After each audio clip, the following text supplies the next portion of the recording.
کو ضروری قرار دے دینا۔ تیسری چیز، آج موضوع تو تھا کہ کفر کی 4 اقسام، لیکن یہ چونکہ شرک کے بیچ میں کچھ جڑی بوٹیاں رہ گئی تھی، ممکن ہے ذہنوں میں وہ تھوڑا سا خلش یا چبھن ہوتی، اس لیے وہ شرک کے موضوع کو صاف کرنا ضروری تھا کہ اگر شرک کی ایک جڑی بوٹی ہو اور ایک مربع ہو اصل فصل کا، ایک بیچ میں شرک کی جڑی بوٹی آ گئی تو اللہ پورے مربع کی فصل کو نہیں لے گا۔ 10 من دودھ ہو، ایک چمچ پیشاب کی ہو تو 10 من دودھ بیکار ہو جاتا ہے۔ عمر بھر اعمال ہوں توحید والے، مرتے ہوئے شرک ہو جائے تو سارے اعمال جل کے راکھ ہو جاتے ہیں۔ تو بھائی اس کے لیے اللہ کے واسطے کبھی یہ نہ کہیں کہ جی ٹھیک ہے رزق تو اللہ ہی دیتا ہے لیکن دکان بھی تو ضروری ہے، یہ نہ کہیں۔ اس سے پھر ہم یہودیت میں چلے جاتے ہیں۔ چھوڑو جی دکان کو اور اللہ دے گا، چھوڑو جی دوائیوں کو اللہ صحت دے گا، تو یوں ہم عیسائیت میں چلے جاتے ہیں۔ اسلام عیسائیت اور یہودیت سے بچا کر اپنا کوڈ آف لائف، اپنا دستور زندگی دیتا ہے، نہ انکار کرو نہ اعتماد کرو بلکہ اللہ کی ذات کو اصل سمجھو۔ انکار اور اعتماد کے بیچ کی صورت کا نام اسلام ہے۔ تیسرا مشرکین مکہ کا شرک، وہ بھی ذرا غور سن لیں، یہ نازک تر ہے کیونکہ ہم بھی عرصہ دراز ہوا، ہندوؤں کے بیچ میں آبا و اجداد نے زندگی گزاری، تقسیم پاکستان سے پہلے ہندو مشرک قوم ہے اس لیے بزدل ہے، تو ان کے بیچ میں رہتے رہتے کوا ہماری منڈیر پہ بھی بول پڑے تو بڑی مائیں کہتی ہیں مہمان آنے والا ہے، دولہا ہمارا بھی گھوڑے پہ چڑھے تو ہم لوگ ہاتھ میں پکڑا دیتے ہیں کہ جن آ جائیں گے۔ رسم ہنا ہندوؤں کی محنت تھی، یہ جو مہندی کی رسم، اس پہ سارا پیسہ لگنے والا حرام ہوتا ہے۔ رسم ہنا بچیوں کی شادی میں مت کیا کریں، یہ خالص یہودیوں ہندوؤں کی رسم ہے، مسلمانوں کا اس میں کوئی تعلق نہیں ہے۔ نہ پیسے برباد، پیسے دے کر جہنم نہ خریدیں ہم۔ حدیث پاک میں آتا ہے میرے بندوں کا مزاج بھی عجیب ہے کہ جہنم پیسے دے کے لیتے ہیں، جنت مفت بھی نہیں لیتے۔ یہ رسم ہنا کے نام پہ جو عورتیں ہمارے پیسوں کا تباہ و برباد کر کے رکھ دیتی ہیں، صرف حلال کمائی کے بارے میں نہیں پوچھا جائے گا کہ کمائی حلال کی یا نہیں، حلال طریقے پہ خرچ کا بھی پوچھا جائے گا۔ 95% تو وہ ہیں جو حلال کا خیال نہیں رکھتے، 5% جو کماتے ہیں وہ حلال خرچ کا خیال نہیں رکھتے۔ 2 سوال الگ ہوں گے، کیسے کمایا اور کہاں خرچ کیا، یہ دونوں الگ سوال ہوں گے قیامت والے دن۔ اس لیے رسم ہنا یا اس قسم کی جو الا بلا ہے، یہ چونکہ عرصہ رہا ہندوؤں کے بیچ میں تو اس کے اثرات باقیات وہ ہمارے اندر آئی ہوئی ہیں۔ تو ہم بھی کیونکہ عرصہ دراز سے توحید کے خالص چشمے سے محروم ہیں، اس لیے یہ جو باتیں آپ کی خدمت میں کرتا ہوں ممکن ہے وہ تھوڑی دیر کے لیے بعد میں چبھے بھی، تو خون صفا کرنے کے لیے کروا گھونٹ تو بھرنا پڑتا ہے، اس وقت آنکھوں میں بھی آنسو آتے ہیں، چہرے پہ شکنیں بھی ابھرتی ہیں اور وجود میں انگڑائیاں بھی آتی ہیں، لیکن کچھ دنوں بعد سارے پھوڑے خشک ہو جاتے ہیں۔ اس لیے اس باتوں کو سننے کے بعد 1 ہفتہ تک آپ ان باتوں کو اندر نگلا کریں، پھر انشاءاللہ شفا ہو جائے گی، پھر آپ کے دعاؤں سے کام بننے شروع ہو جائیں گے۔ تیسرا جو شرک کرتے تھے وہ جیسے میں نے کہا تھا کہ مشرکین مکہ کے جو بت تھے وہ بت نہیں تھے، گزشتہ جمعے میں نے واضح کیا تھا، ود، سوا، یغوث، یعوق، نصر، یہ 5 بتوں کے نام آتے ہیں، یہ ادریس علیہ السلام کے نیک بیٹوں کے نام تھے، یہ بت بیسیکلی نہیں تھے۔ ہبل حابیل علیہ السلام کے بیٹے کا نام تھا، اس نام پہ ہبل تھا۔ لات ایک سخی نیک انسان جو حج کے دنوں میں حاجیوں کو گھی اور شہد کا حلوہ بنا کے پلاتا اور ستو پلاتا، یہ لات اس کا نام تھا۔ جب یہ مر گئے تو ان کی یادوں کو قائم رکھنے کے لیے یہ ان کے پکی قبریں بننا شروع ہوئی۔ اس لیے حدیث پاک میں ہر وہ چیز جو آگ سے جلی ہوئی ہو اس کو قبر پہ استعمال کرنا منع کیا گیا ہے۔ یہ آگ سے پکی ہوئی چیزیں قبر پہ استعمال نہ کریں، اس لیے جو قبر کے اوپر آگ والی چیز مت لے کے جائیں۔ آپ سب ایک قبرستان کے قریب سے گزرے تو ایک خیمہ لگایا ہوا تھا اور آگ جلا کے اپنی پھوکیں کھانا پانا کر رہے تھے۔ آپ فرمایا خبردار قبرستانوں کے سامنے یہ ارد گرد آگ مت جلایا کرو۔ تو آگ سے پکی ہوئی چیز اچھا شگون نہیں ہے، اس لیے آپ سب نے منع فرمایا تھا کہ اللہ لعنت کرے یہودی اور عیسائیوں پر، انہوں نے اپنے انبیاء کی قبروں کو سجدہ گاہ بنا دیا۔ یہ جو 5 بڑے بڑے بت تھے، یا اس کے علاوہ نیلا، صاف، لات، منات، عزا، ہین، منات، یہ جو بڑے بڑے بت تھے یہ بنیادی طور پر بت نہیں تھے، بہت بڑے بڑے اللہ کے ولی لوگ تھے۔ تو ان کے بت شیطان نے وہ جو لمبا قصہ میں نے گزشتہ جمعہ میں عرض کیا تھا اس نیکی کے روپ میں یہ ظلمتوں پہ لایا، نیکی کے لفافے میں برائی کو پیک کر کے لایا، تو اس نے پھر بت رکھوایا حرم پاک میں آ کر. تو پھر یہ مشرک جاتے، شاہ ولی اللہ رحمہ اللہ کہتے ہیں مشرک جاتے اور پہلے وہ جو ان کے بزرگوں کی تصویریں تھیں پتھروں کے روپ میں، وہاں جا کے کہتے.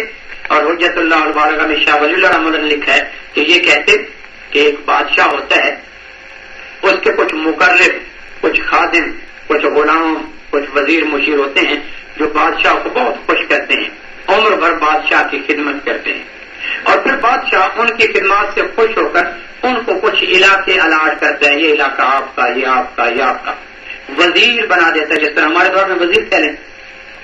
تو بادشاہ تک پہنچنے کے لیے پھر یہ کہتے، اپنا ایک تصور خیال شیطان ان کے دماغ میں ڈالتا کہ بادشاہ تک پہنچنے کے لیے وزیر ضروری نہیں ہوتے.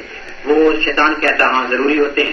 تو پھر اگر ایک آدمی کی وزیر تک پہنچ ہو جائے تو پھر وہ بادشاہ تک اس کی مناجات دکھ درد پہنچ جاتے ہیں.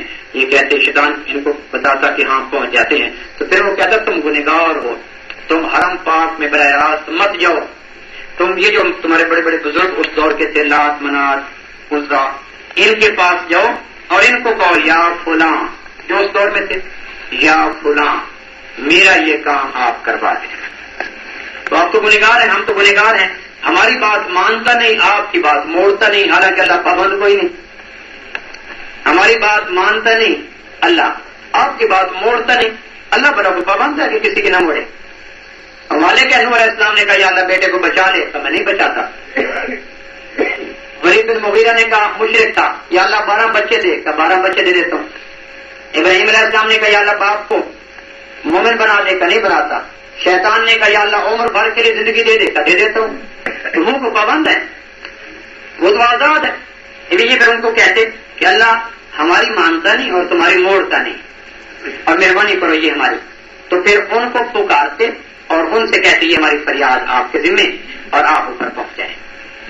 اس کے جواب میں اسلام کا نقطہ نظر یہ آیا کہ اللہ کے بندو پھر کیا ہوا جب یہ ذہن بن گیا نا کہ یہ، تو پھر حرم پاک میں رش کم ہونے لگا اور ہر آدمی آتا اور ان کے جو بنے ہوئے تھے پتھر کے بزرگوں کی یادیں، تو پھر ان کے سامنے ڈھیر ہو جاتے، ان کو ہار پہناتے، ان کو وہ دھوتے، اور رش ایسا ایسا بڑھتے بڑھتے خانہ کعبہ میں برائے نام ہو گیا. اور جہاں یہ رکھے ہوئے تھے یہاں کا انداز صرف اللہ کو. ندا جب سے تم نے ان کو پکارنا شروع کر دیا ہے تب سے یہ ہوا ہے کہ اللہ کے گھر ویران ہونا شروع ہو گئے ہیں. مسجدوں میں ہو ہا کا عالم ہوتا ہے اور ارد گرد جو بزرگوں کی یادیں ہیں وہاں بھری پڑی ہوتی ہیں. مسجدیں ویران ہیں، مسجدوں میں جاتا کوئی نہیں، بیت اللہ میں جاتا کوئی نہیں تھا. اور یہاں تو اس کے جواب میں اسلام نے کہا مخاطب اللہ کو کرو کہ یا اللہ تو ہمارا کام کر. یہ کہتے یا لات، یا نائلہ، یا اصاف جو اس دور کے تھے، یا عزا، یا ود، یا یغوث، یا یعوث، یا نصر. یہ یا کے بعد پہلا نام ان کا لاتے. اسلام نے کہا نہیں یہ نہیں، یا کے بعد اس کا نام کہ یا اللہ تو کر. ہمارے اگر اعمال اس قابل نہیں ہیں تو یہ بزرگ ہیں، ان کے اعمال کا صدقہ تو کر. ہمارے اعمال نہیں ہیں، ہم گنہگار. تو اسلام کا تصور یہ تھا کہ ندا، مخاطب، تخاطب، پکارنے کا انداز یہ اللہ کو ہو تاکہ اللہ کے گھر آباد ہوں، اور ارد گرد مت اللہ کو سامنے یا اللہ تو کر. اور حضور صلی اللہ علیہ وسلم کا وسیلہ، قرآن مجید کا وسیلہ، اللہ کو اس کی ذات کا وسیلہ، اللہ کو اس کی ذات کا واسطہ، اللہ کو اس کے مقدس کلام کا واسطہ. لیکن یوں نہ کرو کہ براہ راست ان کو کہو کہ تم کرو. تو مشرکین مکہ کو شیطان نے جو تیسری بات پہ اچک لیا وہ ندا، تخاطب، مانگنے کا حرف ادھر ہو جاتا اور اللہ کے گھر ایسا ایسا ویران ہونے شروع ہو گئے. پھر یہ جو بت لے کے پھیلے ہیں نا، تو جہاں وہ ان کے بزرگوں کے پتھر رکھے ہوتے وہاں جم گھٹا لگ جاتا، میلہ لگ جاتا، ٹھٹ کے ٹھٹ لوگ ہو جاتے اور ساتھ مسجد کے اندر گھاس ہوئی ہوتی. تو اس کا پھر ایسا ایسا رجوع اللہ سے ہٹنے لگا. تو بھائی یہ 3 گزارشات کی آپ کی خدمت میں کہ اللہ کے واسطے شرک کوئی ایسی چیز نہیں ہے کہ چلو کسی کی خاطر ہم اس کو برداشت کر لیں. یہ کوئی چھوٹی مرض نہیں ہے. اس کے ہوتے ہوئے اللہ کی ذات کی قسم کوئی نیکی کا پودا اگ سکتا ہے. اس لیے اگر کہیں بیچ میں تھوڑی سی گڑبڑ کریں اپنے وجود میں ان باتوں کی روشنی میں، کہیں آپ ان کو تنہائی میں جا کے سوچیں، اگر کہیں تھوڑی سی بھی گڑبڑ آتی ہے تو مسئلہ بابا اپنی ذات کا ہے. کوئی قبر میں ساتھ نہیں جاتا. کبھی نہیں دیکھا ہوگا کہ ایک قبر میں 2 آدمیوں کو لٹا دیا گیا ہو. تو بھائی یہ گزارش تھی کہ اس شرک کی موذی مرض سے، اس لیے ابوبکر صدیق رضی اللہ نے آپ سے پوچھا تھا اللہ کے محبوب کبھی ہم نیک اعمال شروع کرتے ہیں اللہ کے لیے تو بیچ میں آتا ہے کہ یار فلاں خوش ہو جائے، یہ ہے نا کہ اللہ اعمال اللہ کے لیے اور خوش فلاں ہو جائے، تو یا اللہ اس کو، یا رسول اللہ اس کو کیا کہتے ہیں؟ کا ریا کہتے ہیں. ریا کسے کہتے ہیں؟ کہ شروع اللہ کے لیے اور رضا فلاں کی. نماز شروع کی، دیکھا کہ ایک آدمی دیکھ رہا ہے تو نماز لمبی کر دی.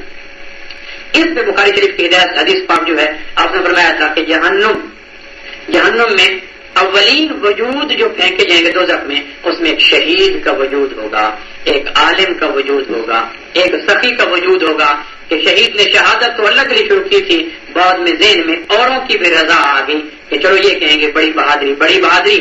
عالم نے کتابیں تو اللہ کے لیے پڑھی تھی لیکن بیچ میں اوروں کی رضا آ گئی، یہ کہیں گے علامہ فہامہ یہ وہ، اور صدقہ کرنے والے نے اللہ کی رضا کی تھی، بیچ میں اوروں کو بھی شریک کر لیا، اس لیے ان کے سارے اعمال جلا کے راکھ کر دیے گئے چونکہ ریا آ گئی. ریا تو اگر صدیق رضی اللہ نے کہا کہ محبوب آنکھیں غلط دیکھتی ہیں تو اوپر پردے لگے ہوتے ہم گرا لیتے ہیں، کان غلط سننے لگے تو انگلیاں دیکھ کے بند کیا جا سکتا ہے، اور